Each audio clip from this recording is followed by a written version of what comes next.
जो Punjabi welfare trust है इसके बारे में आपके क्या ओपिनियन है? पंजाबी वेलफेयर ट्रस्ट मैम देखो, जब तक आप अपने सबसे इम्पोर्टेंट मतलब सबसे इम्पोर्टेंट स्टेजेस होते हैं, बेसिकली डेवलपमेंट के स्टेजेस होते हैं कि सबसे पहले बंदा शुरू करता है कि अपने से शुरू करेगा, अपने अंदर चेंजेस लाएगा, फिर चलो मान लो आप ऑफिसर बन गए या फिर आप एक अच्छे लेवल पर आ गए, फिर क्या?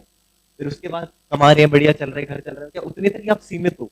नहीं, आप धीरे धीरे उस लेवल्स को बढ़ा सकते हो कि पहले आपने शुरू करा, अपने तक करा, अपनी ग्रोथ करी, अपनी ग्रोथ के ऊपर फोकस करा, फैक्टर्स लाए, वो क्वालिटीज इंड्यूस करी अपने अंदर, बिल्ड करी, फिर धीरे धीरे आप अपने से बाहर जाओ ना, कि आप आपके एक्सपीरियंस के कारण दूसरा सीखे। तो पंजाबी वेलफेयर ट्रस्ट ने वो एक डायरेक्शन दिखाया, वो एक नजरिया दिखाया कि आप अपना करोगे, अपने के बाद अपने एक्सपीरियंसेस से दूसरों को अपने साथ लाओगे, आपके एक्सपीरियंसेस से दूसरे सीखे, वो चेन बन जाएगी।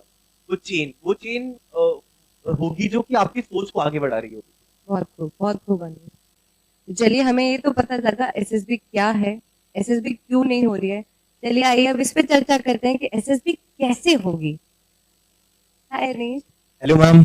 आप मुझे बता सकते हैं, जैसे अनीश के बारे में मैं एक बात जरूर कहना चाहूंगी कि अनीश एक ऐसा बच्चा है जो ना सिर्फ खुद के लिए मेहनत करता है, बस बाकी दूसरे बच्चों के लिए भी और मेहनत करता है। तो अनीश, मैंने देखा है आपको कि बहुत सारे बच्चों को आपने एसएसबी क्लियर करवाई है, तो कैसे है, क्यों क्यों नहीं होती है? तो बात हो गई है, क्या है उस पर भी बात हो गई है, तो अब आप मुझे प्लीज बताइए कि एसएसबी कैसे करनी है। मैम मैं ये कहूंगा कि मैंने किसी को एसएसबी कराई नहीं है, उनका जो अपब्रिंगिंग थी वो ऐसी थी कि उनके अंदर क्वालिटीज पहले से थी, बस हमने एक्सप्रेशन पर थोड़ा काम करा कि वो अपनी क्वालिटीज और बेहतर तरीके से दिखा पाए, और उसके कारण उनका सिलेक्शन हुआ। तो मैं ये नहीं कहूंगा मैंने सिलेक्शन करा दिया, बट उनका थोड़ा सा बस उनकी राह दिखाई, और वो चलना तो नहीं पड़ता है। बस वही राह जानना चाहते हैं हम आपसे। जी मैम। तो ओवरऑल मैं ये कहना चाहूंगा कि एसएसपी के लिए बहुत ज्यादा जरूरी है इवैल्यूएशन, जैसे पुष्पेंद्र ने कहा था। अब ओवरऑल पर्सनैलिटी के काफी सारे एस्पेक्ट्स होते हैं, अगर आप एक्सप्लोर करेंगे, डिफरेंट डिफरेंट फील्ड्स में जाएंगे, तब आपको पता चलेगा एसएसपी के बारे में, अपने बारे में पता चलेगा कि मैं ये चीज कर सकता हूँ, ये मेरे बैरियर्स है, ये मैं नहीं कर सकता, मेरी स्ट्रेंथ क्या है, मेरी वीकनेसेस क्या है। वो बस आपको देखना चाहते हैं कि आप वो रोल्स को परफेक्ट तरीके से फिट कर रहे हैं जो डिफेंस में होता है, क्या आप प्रेशर में काम कर सकते हैं, या फिर अगर शॉर्ट टाइम फाउंडेशन में आप डिसीजन ले पा रहे हैं, क्योंकि डिसीजन लेना भी मैम सबकी बात बस की बात नहीं होती। बहुत कुछ लोग होते हैं बहुत ज्यादा टाइम तक सोचते हैं, ये पर्सनैलिटी ट्रेट है, ये ऐसा नहीं है कि बंदे में या तो वो है या तो नहीं है, वो वाली बात होती है। पर टाइम टू टाइम हैबिट्स हम डेवलप कर सकते हैं जिससे वो चेंज हो जाए। फॉर एग्जाम्पल, अगर मैं बहुत ज्यादा टाइम लेता हूँ किसी पर्टिकुलर डिसीजन लेने में, मैंने बहुत सारे एस्पेक्ट्स को लाया, उनको कंपेयर करा, उसमें करा, पर मेरा एग्जीक्यूशन उतना अच्छा नहीं है, तो मेरा मैं डिसीजन लिया मैंने पर उसको इम्प्लीमेंट नहीं कर पाया, देन मैं कोर्सेज के लिए उतना सूटेबल नहीं हूँ जितना वो बंदा है जो एक शॉर्ट टर्म के लिए एनालाइज करके एक तुरंत डिसीजन लेके उसको सही करने के ऊपर फोकस करे, क्योंकि हमेशा बिल्कुल सही डिसीजन नहीं लिया जा सकता। तो मैं बस एक एस्पेक्ट बता रहा हूँ डिसीजन का। ऐसे ही 15 क्वालिटीज होती हैं जो कि एसएसबी ने हमें बता रखी है, कि बेसिकली इंडियन आर्मी, नेवी और एयरफोर्स ने बता रखा है कि ये 15 क्वालिटीज के ऊपर अगर हम काम करें तो हमारा सिलेक्शन होने का चांस बढ़ जाएगा। क्या आप मुझे 15 क्वालिटीज में से कुछ क्वालिटीज जरूर बता सकते हैं? जी मैम, वो 15 क्वालिटीज 4 फैक्टर्स में डिवाइड होती हैं। पहला फैक्टर होता है हमारा माइंड, जिसमें रीजनिंग एबिलिटी, इफेक्टिव इंटेलिजेंस, ऐसे एस्पेक्ट्स कवर होते हैं। दूसरा होता है हमारा हार्ट, मतलब मैं टीम मेंबर हूँ कि नहीं हूँ। अगर मैं अकेला काम कर सकता होता तो मेरे को मैं कॉर्पोरेट में जाके अंधा पैसा छापता। एक टीम वाला बंदा चाहिए उन्हें। टीम वाला बंदा बेसिकली जो कि सबको साथ लेकर चल सके, हर एक इंडिविजुअल ओपिनियन को अपने जो टारगेट है उसके प्रति डायरेक्ट करे, एक डायरेक्शन दिखाए पूरी टीम को, वैसा बंदा चाहिए जो कोऑपरेटिव मैनर में टीम के साथ काम करे। फिर तीसरा फैक्टर आता है हमारा गट्स, जिसमें आता है स्पीड ऑफ मेकिंग डिसीजंस, या फिर लाइवलीनेस, सेल्फ कॉन्फिडेंस, कि आप अपनी बात, अगर आपका दिमाग अच्छा काम करता है, आपने सोच लिया, अच्छी एक रीजनिंग है आपके पास बैकअप करने के लिए, पर अगर आप उसे बता नहीं पा रहे हो, आप उतने लाइवली नहीं हो कि वो माहौल, अगर फौज में हमेशा चांदी चांदी नहीं होती वहां, कई बार मुश्किल टाइम में होते हैं, कई बार एक एक रात के अंदर पूरा कैंप है और आपने मुंह बना रखा है ऐसा, साहब आपके साथ वाली आपको मोटिवेट नहीं होंगे तो आप कैसे काम चलाओगे? तो एक लीडर के अंदर वो दिखना चाहिए, कि वो जुनून दिखना चाहिए कि अगर मैं तुम्हारे साथ हूं तुम कर सकते हो। You mean to say to be an officer, act like an officer. Act like an officer, बिल्कुल मैम। तो तीसरे फैक्टर में लाइवलीनेस वाले फैक्टर्स आ जाते हैं, और चौथे में आता है आपका डिटर्मिनेशन, करेज एंड स्टैमिना, जो कि हमारे स्पोर्ट्स वगैरह से डेवलप हो ही जाते हैं। अब ओवरऑल मैं आपको बताना चाहूंगा कि जो वो चाहते क्या है बेसिकली, वो इन्होंने कैसे डिजाइन कर रखा है प्रोसेस कि आपका बेस्ट टू आउटकम निकाल पाए, और वो इतने फ्लॉलेस कैसे है। मैम पहली बात होती है, एक इंसान के ऊपर आप दो तरीके से प्रेशर डाल सकते हो। पहला है अब बिना उसे मतलब एनफोर्स करे हुए, बिना उसको दबाव डाले हुए, पहला होता है मैम, अब टाइम बाउंड कर दो, टाइम बहुत ज्यादा कम कर दो, हड़बड़ाहट आती है। अगर उसका वो प्रेशर जो इंड्यूस हो रहा है उसमें वो उसकी सेम कैपेबिलिटीज हैं कि चेंज हो गई है, कि प्री में तो बहुत अच्छा काम करता है, प्रेशर में हड़बड़ा जाता है, तो वो चीज चेक करेंगे। और दूसरा होता है मैम रूल्स को ला देना। अगर मैं प्री उससे, अगर आप मुझे नॉर्मल बोलो कि यहाँ से घर तक जाना है और मुझे 4 रास्ते हैं, मैं प्री में से जाऊंगा, घूमता घूमता दोस्तों के साथ, अगर मुझे बोल दिया कि इतने टाइम के अंदर तुझे पहुंचना है, इमरजेंसी है मान लो, इतने टाइम के अंदर पहुंचना है, प्लस ऐसे रूट से जाना है, तो मुझे 2 रूल से जो चीज हुई उससे एक प्रेशर इंड्यूस हो गया कि मुझे जल्दी जाना है, घर पर इमरजेंसी है, वो चीज तो हड़बड़ाहट आएगी कि फिर मुझे और जल्दी जाने के लिए मैं कैसे डिसीजन लूंगा, वो सब। तो हर एक प्रोसेस के अंदर एक टाइम और एक रूल, ये दोनों हमेशा रहेंगे। तो अब जैसे आप साइकोलॉजी की बात करेंगे, जैसे मनीष ने बताया था कि 4 मिनट में आपको स्टोरी लिखनी है, तो टाइम कम है, तो आपका सबकॉन्शियस माइंड एक्ट करता है और आप सबकॉन्शियस माइंड को ट्रेन करना पड़ता है। फॉर एग्जाम्पल, मैं स्पोर्ट के एग्जाम्पल लेता हूँ, जैसे मैं बैडमिंटन खेलता हूँ, अब 0.3 सेकंड में मुझे शटल को वापस करना है, अगर मैं सोच के करूँ कॉन्शियस माइंड से, होगा नहीं होगा वो, और सबकॉन्शियस माइंड तब एक्ट करता है वैसे सिनेरियोज में।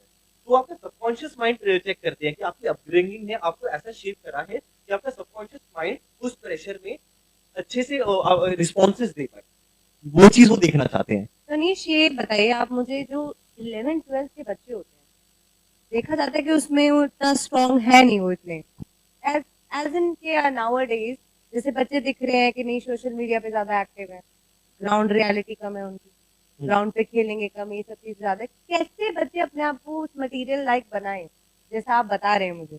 मैम मेरे हिसाब से एक बैलेंस्ड लाइफ की जरूरत है। जो बच्चा, मैं नहीं कह रहा पढ़ाई करना वो नहीं है, मेरे बस बैलेंस चाहता हूँ हर एस्पेक्ट ऑफ लाइफ में। कि अगर एक बंदा नॉर्मली, मैं बहुत ऐसे हाइपर चीज नहीं कह रहा हूँ, बहुत सिंपल सी चीज, अगर पढ़ाई के साथ साथ अपने सेवरल एस्पेक्ट्स ऑफ लाइफ को मेंटेन कर रहा है, वो कर लेगा एसएसपी। क्यों? फॉर एग्जाम्पल, अगर एक बच्चा पढ़ता है, सिर्फ पढ़ता है, उसके साथ प्रॉब्लम क्या आती है वो बताता हूँ पहले। तो उसका जो फ्रेंड सर्कल होगा वो स्टडी लाइक होगा, वो होगा, ठीक है, उसका इंटरेक्शन थोड़ा कम है, सोशल एडेप्टेबिलिटी कम है, कब क्या बोलना है, अपने विचार कैसे रखने हैं, वो उसका थोड़ा कम होगा। पर एक बंदा है जो कि मान लो पोइट्री करता है या स्टेज पे बोलता है, स्पोर्ट्स खेलता है, तो स्पोर्ट्स वाले उसका अलग सर्कल है, उसके अंदर जाके वो अलग तरह की बातें करेगा, सोशल एडेप्टेबिलिटी बढ़ेगी, लोगों से घुलना मिलना बढ़ेगा। जो इंटरेक्शंस होते हैं वो आपकी सोशल एडेप्टिबिलिटी और इन फैक्टर्स को ऑटोमेटिकली बूस्ट करता है।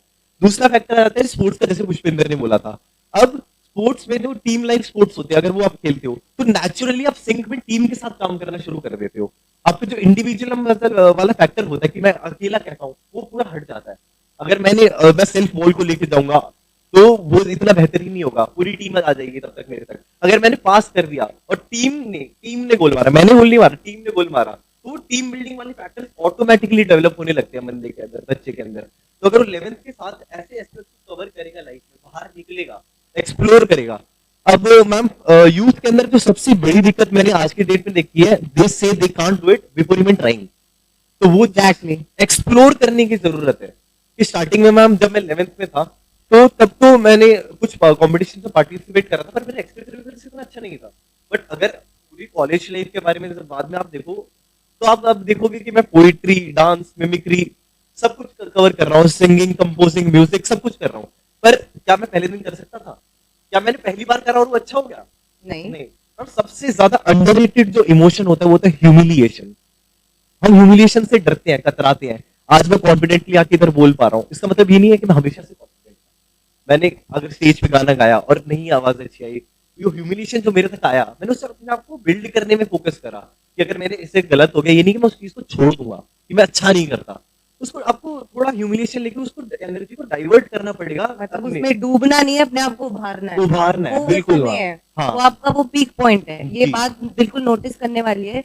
इस समय में ये पीक पॉइंट होता है, यहाँ से आपको उभरने का मौका मिलता है, दोबारा राइज अगेन, राइट जी। और ऑफिसर माइंडसेट तो होता ही मैम, नेवर गिव अप वाला। Exactly. अगर मैं कर सकता हूँ मैं करूंगा। अगर मुझे 2 लोगों ने बोल दिया कि तू अच्छा करता है, मतलब मैं करता हूँ। कुछ फैक्टर से जो मैं अच्छे नहीं कर पाया उसको इम्प्रोवाइज करूंगा, फिर करूंगा। Keep trying again. वो जिद लानी पड़ती है, मैं वो जिद लानी पड़ती है अपने अंदर, और वो चीजों को कर करके आएगी। आप फेल हो गए तो बहुत दुख होगा। पहली बार मेरा एनडीए जब मैं था तो मैं स्क्रीन आउट हुआ था, और एनडीए रिटर्न एंट्री है, 522 नंबर थे, 522 मार्क्स थे मेरे। तो अगर मैं स्कोर करता तो मैं बहुत अच्छी रैंक ला सकता था, बट उसमें क्या हुआ, मैं स्क्रीन आउट हो गया। तो पहला जो हार्ट ब्रेक होता है मेजर होता है। अब मैं फेल हुआ, बार बार फेल हुआ। अब मुझे फेलियर से फर्क नहीं पड़ता, ग्रोथ से फर्क पड़ता है। तो आपका माइंडसेट शेप होना बहुत जरूरी है। अब मैं नहीं कह रहा कि आप पहली बार में नहीं कर सकते, कर सकते हैं, बट आपको बाहर जाओगे, फेल होगे, सीखोगे, सामने वाला आपको 4 बात बताएगा, वो आप नॉन नेचुरली ऑब्जॉर्व करोगे, तो पहले आउटगोइंग आपको बनना पड़ेगा। एक्स्ट्रा करिकुलर्स में जैसे हमने बोला डिफरेंट सर्कल्स में जाके बात करनी पड़ेगी, फिर क्रिटिसिज्म लेना सीखना है हमने, प्लस ग्रुप्स के साथ काम करना सीखना है, कोऑपरेटिव बनना है, और पढ़ाई तो मैम बेर मिनिमम है, बेर मिनिमम।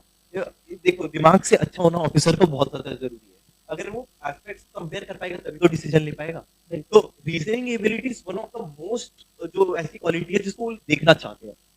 एक ऑफिसर थोड़ी कम कॉन्फिडेंस के साथ ऑफिसर बन सकता है, पर कम रीजनिंग के साथ नहीं बन सकता। सैम मानेकशॉ ने भी ये चीज बोली थी स्टेज पर आके कि मुझे एक मिनिमम एक जो स्टैंडर्ड है उसमें का आप रीजनिंग वाला बंदा लाकर दो, I make a officer out of that.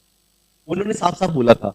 तो अगर वो इतने बड़े होकर वो ये चीज बोलते हैं तो वो इस चीज की इंपॉर्टेंस कितनी है। अब रीजनिंग के लिए आप क्या कर सकते हैं, चेस खेल सकते हैं, अपने दोस्तों के साथ नॉर्मल डिबेट्स, अपने पॉइंट ऑफ व्यूज दे सकते हैं, ओपिनियंस दे सकते हैं, तभी आपका ऑटोमेटिकली जो ये नेचुरल होता है, नेचुरल फ्लो में, जैसे मैं बोल रहा हूँ इंटरव्यू में नेचुरल फ्लो बहुत रिक्वायर्ड होता है। ऑन द स्पॉट कोई भी क्वेश्चन आएगा तो उसको आपको टैकल करना होगा। जब अगर जो घर में बैठा है जो अपने व्यूज को संचार नहीं हो रहा, बेसिकली अंदर ही अंदर थॉट्स है, तो उसको एक्सप्रेस करना नहीं आएगा। मेन प्रॉब्लम एसएसबी में ये नहीं होती, ये बंदों के अंदर क्वालिटीज नहीं है। मैम सबको खेलना पसंद है, किसको खेलना नहीं पसंद, सबको बाहर जाना पसंद है। एक एवरेज बंदा वो जीवन जी रहा है, बस उसका एक्सप्रेशन वैसा नहीं होता, सही वर्ड्स यूज नहीं हो रहे हैं, या फिर उसका जो बेसिकली उसके अंदर क्वालिटीज है पर एक एक्टिव लाइफस्टाइल उस टाइम पर नहीं था, उसके कारण भी उससे प्रॉब्लम सारी होती है। तो उसको हम फिगर आउट करते हैं। अगर वो उसने स्टेज पे नहीं गया और पहली बार चढ़ेगा, उसको डर लगेगा, तो लेक्चरेट और जहाँ पर आपको इंडिविजुअल नरेट करना होता है वो अटकेगा, सहमता है, थोड़ा वो जो आती है बच्चे में कम्युनिकेशन प्रॉब्लम्स, तो उसको डील करने के लिए सिंपल हम टेक्निक यूज करते हैं, जैसे मिरर में बोलना। ठीक है, मिरर में बोलेगा, या फिर एक अकाउंटेबिलिटी इंक्रीज करने के लिए ये रिटर्न और एसएसबी में दोनों काम आएगा। क्या, सामने वाले को आप पकड़ो, कि अपने मम्मी को पकड़ लिया या फिर अपने दोस्तों को जो साथ में ग्रो करने की मेंटालिटी रखते हैं कि भाई मैं अच्छा नहीं बोल पाता यार, ऐसा करता हूँ मैं तेरे को बना के वीडियो भेजता हूँ। अब तुम्हारे दिमाग में जब ये रहेगा ना कि मुझे वीडियो भेजनी है, तो चीज को तुम फिर भी कर लोगे, वरना एक आ जाता है छोड़ना यार, छोड़ना यार। और सामने वाला अगर सामने से बोल दे तो ऑटोमेटिकली वो एक फैक्टर आता है कि मुझे करना है यार, करना है। तो सामने इसको तो इसने भी बोल दिया, तो अकाउंटेबिलिटी मेंटेन कर सकते हैं। तो ये 2-3 चीजें मैंने यूज करी थी साथ में करने के लिए। अनीश, क्या भाषा का इसमें बहुत बड़ा रोल प्ले रहता है?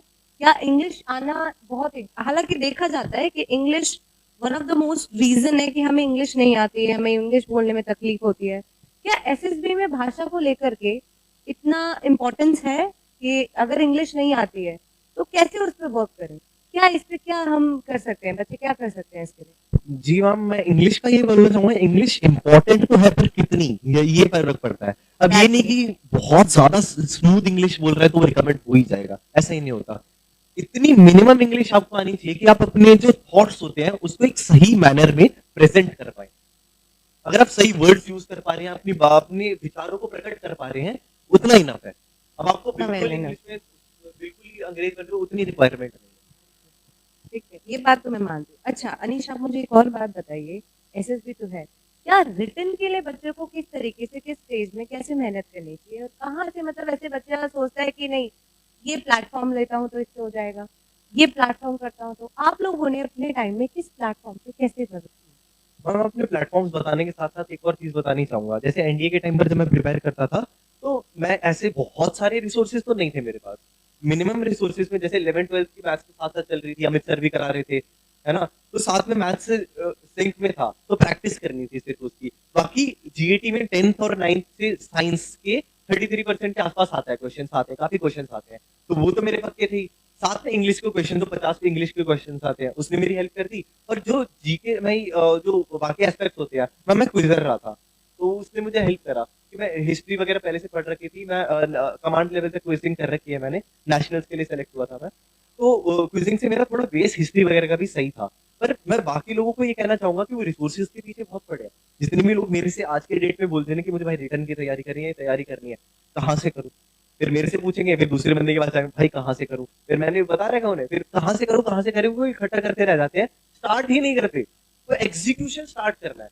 और जैसे मैंने बताया, एक एग्जीक्यूशनिस्ट माइंडसेट होना चाहिए एक ऑफिसर का।